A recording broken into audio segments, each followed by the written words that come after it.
Hello friends, welcome back to our channel. Today we are going to solve the question answers from the 6th standard social science. It's a revised syllabus 2025 from the part history. The first chapter is Introduction to History and Prehistoric Society. Friends, ಈ ದಿನ ನಾವು 6ನೇ ತರಗತಿಯ ಸಮಾಜ ವಿಜ್ಞಾನದ ಇತಿಹಾಸ ಒಂದು ಭಾಗದ ಇತಿಹಾಸದ ಪರಿಚಯ ಮತ್ತು ಆರಂಭಿಕ ಸಮಾಜದ ಪ್ರಶ್ನೋತ್ತರಗಳನ್ನು ನೋಡೋಣ. ಬನ್ನಿ. The first main is fill in the blanks with suitable words. The first question is a period of unfamiliarity with script is called as Stone Age. ಅಕ್ಷರಗಳ ಒಂದು ಪರಿಚಯವಿಲ್ಲದ ಕಾಲಘಟ್ಟವನ್ನ ನಾವು ಸ್ಟೋನ್ ಏಜ್ ಅಂತ ಹೇಳಿದ್ರು. The second question is microlithic age is called as Mesolithic age.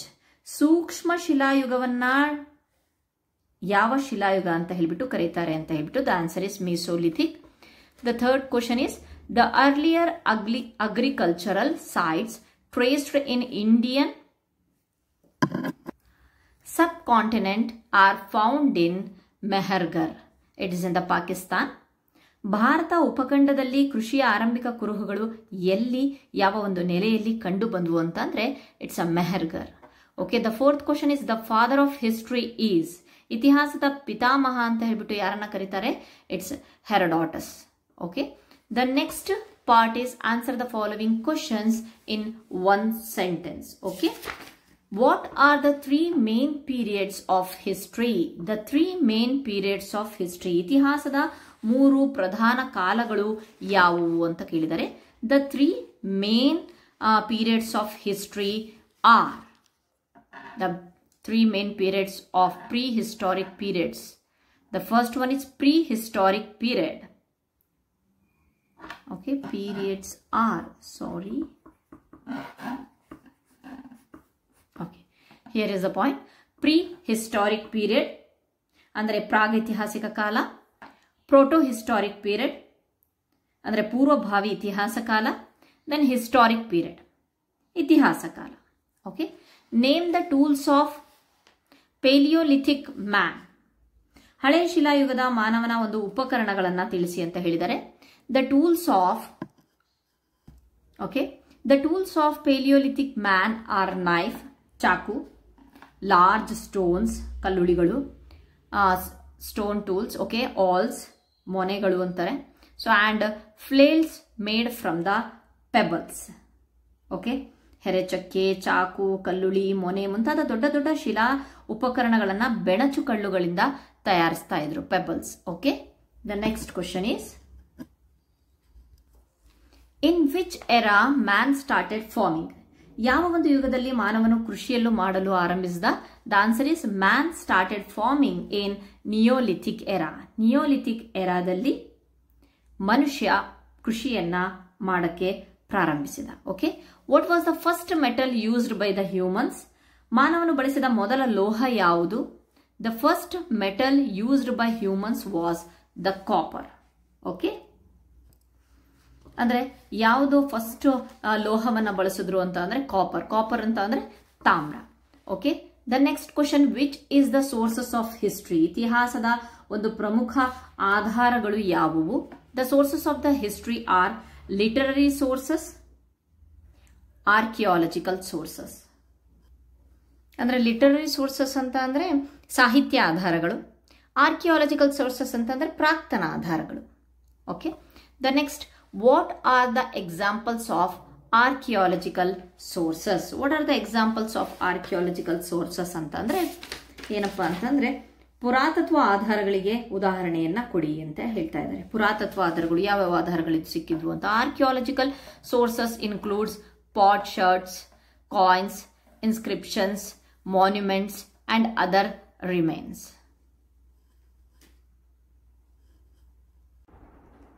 Okay, ಅಂತಂದ್ರೆ ಈ ಒಂದು ಪ್ರಾಕ್ತನ ಆಧಾರಗಳು ಅಥವಾ ಪುರಾತತ್ವ ಆಧಾರಗಳು ಎರಡೂ ಒಂದೇ. ಪುರಾತತ್ವ ಆಧಾರಗಳಲ್ಲಿ ಭೂಮಿಯ ಒಳಗೆ ಹುದುಗಿ ಹೋಗಿರೋ ಅವಶೇಷಗಳಾದ ಒಂದು ಮಡಿಕೆ ಚೂರುಗಳಾಗಿರಬಹುದು, ಪಾಟ್ ಶಾರ್ಟ್ಸ್, ನಾಣ್ಯಗಳು, ಕಾಯಿನ್ಸ್, ಇನ್ಸ್ಕ್ರಿಪ್ಷನ್ಸ್ ಅಂದರೆ ಶಾಸನಗಳು, ಮತ್ತು ಮಾನ್ಯುಮೆಂಟ್ಸ್ ಅಂದರೆ ಸ್ಮಾರಕಗಳು, ಮತ್ತು ಅದರ್ ರಿಮೇನ್ಸ್ ಅಂತಂದರೆ ಇನ್ನು ಮತ್ತಿತರ ಅವಶೇಷಗಳು ಒಳಪಡುತ್ತೆ.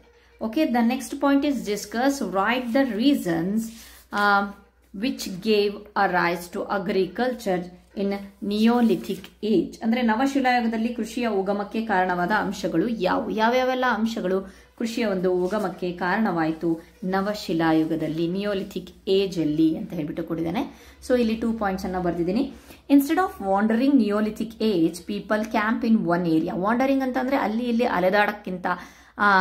ಅಲೆದಾಡೋ ಬದಲಿಗೆ ಈ ನವಶಿಲಾಯುಗದ ಜನರು ಒಂದ್ ಕಡೆ ಸೇರಿದ್ರು in one area and focused on food production. ಆಹಾರದ ಒಂದು ಅಲೆಯದನ್ನ ಬಿಟ್ಟು ಅವರು ಆಹಾರದ ಉತ್ಪಾದನೆಗೆ ಮುಂದಾದರು. They started the agriculture in the fertile alluvial soil which was on the banks of the river. ಅಷ್ಟೇ ಅಲ್ಲದೆ ಅವರು ನದಿ ತೀರದಲ್ಲಿ ಫಲವತ್ತಾದ ಮೆಕ್ಕಲು ಮಣ್ಣಿನಲ್ಲಿ ಕೃಷಿಯನ್ನ ಪ್ರಾರಂಭಿಸಿದರು. alluvial ಸಾಯಿಲ್, ಮೆಕ್ಕಲು ಮಣ್ಣು. Then agriculture provides Neolithic age people with grain and fodder for their livestock. ಅಷ್ಟೇ ಅಲ್ಲದೆ ಈ ಕೃಷಿ ಇದೆಯಲ್ವಾ, ಅವರು ನವಶಿಲಾಯುಗದ ಜನರಿಗೆ ಧಾನ್ಯವನ್ನ ಮತ್ತು ಅವರ ಒಂದು ಪಶುಗಳಿಗೆ ಮೇವನ್ನ ಪೂರೈಸಿತು. Okay, these are the 2 points. The next question is, what were the changes occurred in the Iron Age by introducing of iron ಅಂತ ಅಂದ್ರೆ ಕಬ್ಬಿಣ ಅಲ್ವಾ. ಕಬ್ಬಿಣದ ಪರಿಚಯದಿಂದ ಕಬ್ಬಿಣ ಯುಗದಲ್ಲಿ ಉಂಟಾದ ಬದಲಾವಣೆಗಳು ಯಾವ್ದ್ಯಾವುದು ಅಂತ ಹೇಳ್ಬಿಟ್ಟು ಹೇಳಿದ್ದಾರೆ. So the first point is, here is also there are 2 points. The first point is, by the introduction of iron weapons and tools were aided in agriculture and handicraft production.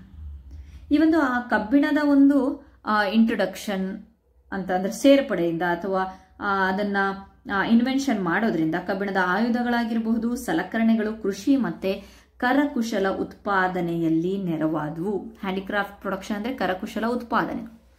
The next point, as the use of iron become intensified in north India, the agricultural activities also become more. This resulted in excess production. ಅಂದ್ರೆ ಉತ್ತರ ಭಾರತದಲ್ಲಿ, north India ಅಂದ್ರೆ ಉತ್ತರ ಭಾರತದಲ್ಲಿ ಕಬ್ಬಿಣದ ಬಳಕೆ ತೀವ್ರಗೊಂಡಂತೆ ಕೃಷಿ ಚಟುವಟಿಕೆಗಳು ಹೆಚ್ಚಾದವು. ಅಷ್ಟೇ ಅಲ್ಲದೆ ಇದರಿಂದಾಗಿ ಹೆಚ್ಚುವರಿ ಉತ್ಪಾದನೆ, ಎಕ್ಸೆಸ್ ಪ್ರೊಡಕ್ಷನ್, ಹೆಚ್ಚುವರಿ ಉತ್ಪಾದನೆ ಉಂಟಾಯಿತು. So these are all the questions from the 6th standard social introduction to the history and prehistoric society. I hope you all enjoyed and you liked my videos. Please ನಮ್ಮ ಚಾನಲ್ನ subscribe ಮಾಡಿಲ್ಲ ಅಂತಂದರೆ please like ಮಾಡಿ, subscribe ಮಾಡಿ. ನನ್ನ ಒಂದು ಸಣ್ಣ ಪ್ರಯತ್ನ ಏನಪ್ಪ ಅಂತ ಅಂದರೆ, ಇಂಗ್ಲಿಷ್ ಇಲ್ಲಿರುವಂಥ ಪ್ರಶ್ನೋತ್ತರಗಳನ್ನು ನಾನು ಕನ್ನಡದಲ್ಲಿ ಎಕ್ಸ್ಪ್ಲೇನ್ ಮಾಡಿ ನಿಮಗೆ ಅರ್ಥ ಆಗುವಂತೆ ವಿಡಿಯೋಸ್ ಮಾಡ್ತಿದ್ದೀನಿ ಅಂದ್ಕೊಂಡಿದ್ದೀನಿ. ಒಂದು ವೇಳೆ ಪ್ಲೀಸ್ ಸಣ್ಣ ಪುಟ್ಟ ತಪ್ಪಾದರೆ ಪ್ಲೀಸ್ ಕ್ಷಮಿಸಿ.